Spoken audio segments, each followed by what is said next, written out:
Muito bem, nós estamos hoje no Sindicato dos Engenheiros de São Paulo, onde a Federação Nacional dos Engenheiros realiza seu 10º congresso da categoria, Congresso Nacional. Um dos palestrantes, ela já é tradição falar aqui nesta casa, é o Antônio Augusto de Queiroz, o Toninho, que é um dos diretores do DIAP. Toninho, ali por volta de junho ou de julho, as centrais sindicais começaram a se preocupar em produzir um documento para levar a pauta trabalhista para dentro das agendas e da pauta dos candidatos a presidente. É aquela agenda prioritária da classe trabalhadora. Eu te pergunto, você que vivencia isso muito de perto, nós conseguimos levar essa mensagem para os presidenciáveis? Pois é, acho que o movimento sindical, por intermédio das centrais, fez chegar a todos os candidatos à presidência da República a sua pauta com os 22 itens, né? Portanto, todos os candidatos têm conhecimento dessa pauta. Não se tem, entretanto, garantia de que elas serão incorporadas no seu programa de governo, porque os candidatos apresentaram, pelo espaço pouco tempo de campanha, apresentaram diretrizes gerais dos seus programas, né?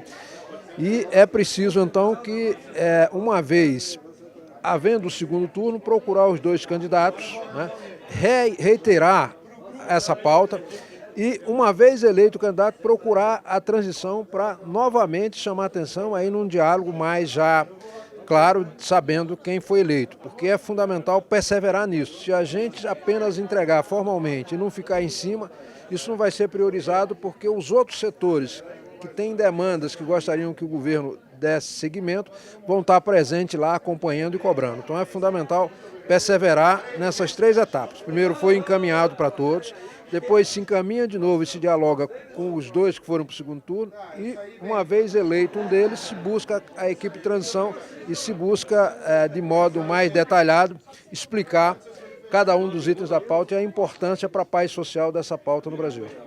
Agora, Toninho, esse movimento de entrega da pauta eu chamo de movimento para cima, que foi para os presidenciáveis. Mas é preciso fazer o movimento para baixo, para os deputados estaduais, federais, senadores e candidatos aos governos do Estado. Queria saber se você acha que isso foi feito, porque tem uma dificuldade, porque aí o universo é muito mais amplo. E como fazer? É entregar documento, é marcar reunião, é utilizar redes sociais? Quais são os meios? Pois é, isso é fundamental. Quer dizer, você tem o presidente da República, mas tem o Congresso que aprova e valida toda a política pública. O Congresso é que dá a palavra final em matéria de legislação. Lei aprova e o presidente tem poder de veto, mas o Congresso pode derrubar a lei, emenda a Constituição, o presidente sequer tem poder de veto.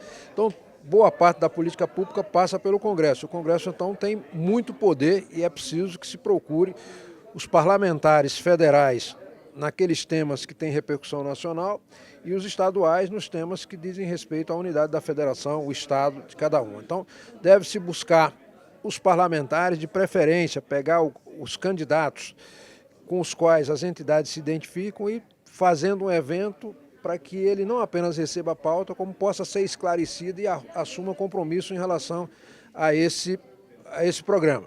Eu cheguei a escrever um texto, está na internet, com o seguinte título: uma contribuição para a melhoria da representação do parlamento, que tem uma série de considerandos e uma série de compromissos, que seria uma espécie de carta compromisso que os candidatos deveriam assumir perante as entidades em relação à sua plataforma, porque aí, se tiver um documento escrito, depois você pode cobrar. Então, são temas em relação ao aspecto ético, da prestação de contas, compromisso em regulamentar a Constituição, no caso dos parlamentares federais, compromisso com a revogação dessas reformas que significaram retirada de direitos, como a emenda 95, ou aquelas que, como a reforma trabalhista, terceirização, etc. Então, documentar, arrancar o compromisso do parlamentar para depois cobrar efetivamente esse processo. Eu acho que o movimento sindical, no plano para os presidentes da República, fez chegar a todos, mas para os candidatos que podem ter compromisso com os trabalhadores,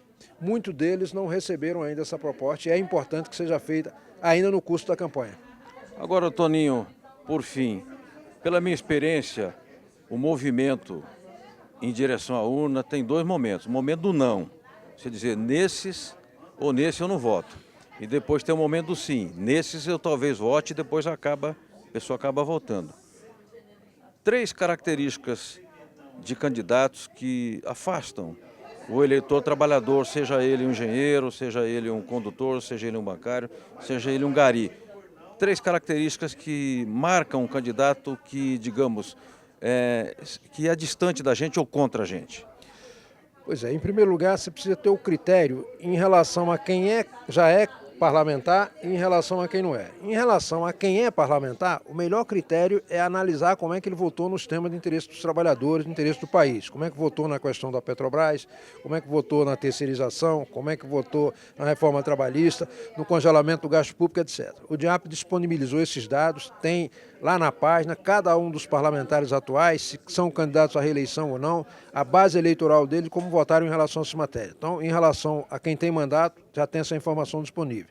Em relação a quem não tem, as características são as seguintes: o sujeito que defende o Estado mínimo não comporta direitos, não comporta proteção a trabalhador. Então, um candidato desse não deve merecer a confiança dos trabalhadores, por mais que ele se diga amigo, porque ele está a serviço de um projeto ideológico, uma visão de mundo que não tem compatibilidade com os trabalhadores. O segundo aspecto é aquele que a ser considerado, é aquele que se dispõe a prestar conta de seu mandato, dialogar com as pessoas. Aí você tem, primeiro, tem que ter compromisso com a agenda que coincida com a dos trabalhadores, está aberto para esse diálogo. Essas duas condições, né? E o compromisso do partido a que pertence esse parlamentar formam esse tripé das três condições para que se apoie um candidato com a perspectiva de que ele efetivamente cumpra aquilo que prometeu, né? E documentar sempre dentro daquela linha do documento que falei, de alguns considerandos e os compromissos para que depois se possa cobrar.